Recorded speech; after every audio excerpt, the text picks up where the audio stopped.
আজকের ভিডিও শুরু করছি বুক ভরা ক্ষোভ আর চাপা আগুন নিয়ে। রাজনীতিতে মতভেদ থাকবে, তর্ক হবে, এমনকি হাতাহাতিও হয়েছে ইতিহাসে। কিন্তু যখন একজন পদ্মাশীল নারীকে রামদা দিয়ে কোপানো হয়, তখন সেটা আর রাজনীতি থাকে না, সেটা হয়ে যায় বর্বরতা, ন্যাক্কারজনক সন্ত্রাস। হ্যাঁ, ঠিকই শুনছেন। ঢাকা ৪ আসনের জামাত ইসলামীর সংসদ সদস্য প্রার্থী সৈয়দ জয়নুল আবেদিনের দাঁড়িপাল্লা প্রতীকের গণসংযোগ চলাকালেই এই পৈশাচিক হামলা চালানো হয়। 52 নম্বর ওয়ার্ডের কালাপট্টিতে যুবদলের সন্ত্রাসীরা পরিকল্পিতভাবে হামলা করে জামাতের রুকন ও মহিলা নেত্রী কাজী মারিয়া ইসলাম বেবির ওপর। রামদার কোপে তার মাথায় 4টি সেলাই পড়েছে। একজন পদ্মাশীল নারী যিনি ভোট চাইতে দাঁড়া দাঁড়া যাচ্ছিলেন, তার উপর এমন হামলা প্রমাণ করে বিএনপি এখন আর রাজনৈতিক দল নয়, এটা এখন অস্ত্রধারী একটি গোষ্ঠী। আজকের প্রথম অংশে আমরা দেখব এই হামলা হঠাৎ নয়, এটি ছিল সুপরিকল্পিত।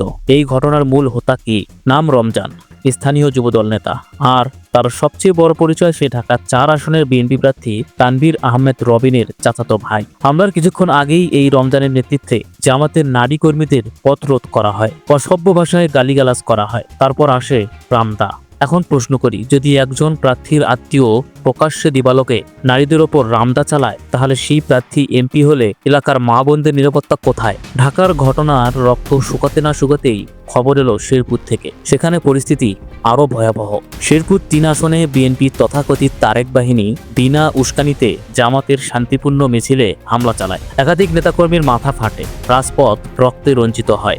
সবচেয়ে ভয়ঙ্কর বিষয় কি জানেন? পুলিশ সেখানে উপস্থিত ছিল, কিন্তু তারা ছিল দর্শকের ভূমিকায়। না লাঠিচার্জ, না প্রতিরোধ। প্রশ্ন জাগে, এটা কি অক্ষমতা নাকি উপরের নির্দেশে নীরবতা? জামাতের কর্মীরা দীর্ঘ সময় ধৈর্য ধরেছেন, ইট পাটকেল খেয়েও চুপ থেকেছেন, সেনাবাহিনীর হস্তক্ষেপের অপেক্ষা করেছেন। কিন্তু যখন পিঠ দেয়ালে ঠেকে যায়, তখন আত্মরক্ষায় নামতেই হয়। এদিকে আরেকটি লজ্জাজনক দৃশ্য দেখুন। চাঁপাইনবাবগঞ্জ ৩ আসনে বিএনপির প্রার্থীর ছেলে হারুনের ছেলে নির্বাচনী আচরণবিধি লঙ্ঘন করে প্রকাশ্যে জামাত নেতার টুটি চেপে ধরেছে। নির্বাচন কমিশন শোকজ করেছে, কিন্তু প্রশ্ন হলো, এই ফ্যাসিবাদী মানসিকতা কি শোকজে ঠিক হয়? এই দৃশ্য আমাদের কোথায় নিয়ে যায় জানেন? ঠিক আওয়ামী শাসনের সময়, যখন মন্ত্রী এমপিদের ছেলেদের দাপটে মানুষ তটস্থ থাকতো। 2026 সালে এসেও যদি সেই একই চিত্র দেখি, তাহলে পার্থক্যটা কোথায়? আরেকটি ঘটনা, মির্জা ফখরুলের নিজের এলাকায় তার লোকেরা ছাত্র শিবিরের সাবেক সভাপতি দেলোয়ার হোসেনের ব্যানার ছিঁড়ে ফেলেছে। ব্যানার ছিঁড়ে কি প্রমাণ করতে চাই বিএনপি? তারা কি এতটাই অসহিংসু যে প্রতিপক্ষের মুখও সহ্য করতে পারে না? টিভির পর্দায় মির্জা ফখরুল গণতন্ত্রের কথা বলেন, কণ্ঠ ভারী করেন, কিন্তু মাঠে তার কর্মীরা হামলা করে পোস্টার ছেড়ে। এই দ্বিমুখী নীতি মানুষ ধরে ফেলেছে। মুখের কথা আর মাঠের কাজের এই ফারাক বিএনপির জন্য বুমেরাং হবে। আরেকটি ভয়ঙ্কর ইঙ্গিত, বিএনপির বিরুদ্ধে খবর করায় একটি জনপ্রিয় অনলাইন সংবাদ মাধ্যমের ওয়েবসাইট বন্ধ করে দেওয়া হয়েছে। বিএনপি তো এখন ক্ষমতায় নেই, তাহলে কার ইশারায় এই কাজ? প্রশাসনের ভেতরে লুকিয়ে থাকা বিএনপির দোসররাই যে এটা করেছে, সেটা দিনের আলোর মতো পরিষ্কার। এগুলো কি ফ্রি অ্যান্ড ফেয়ার ইলেকশনের নমুনা? মিডিয়া যদি স্বাধীনভাবে লিখতে না পারে, নির্বাচন সুষ্ঠু হবে কিভাবে?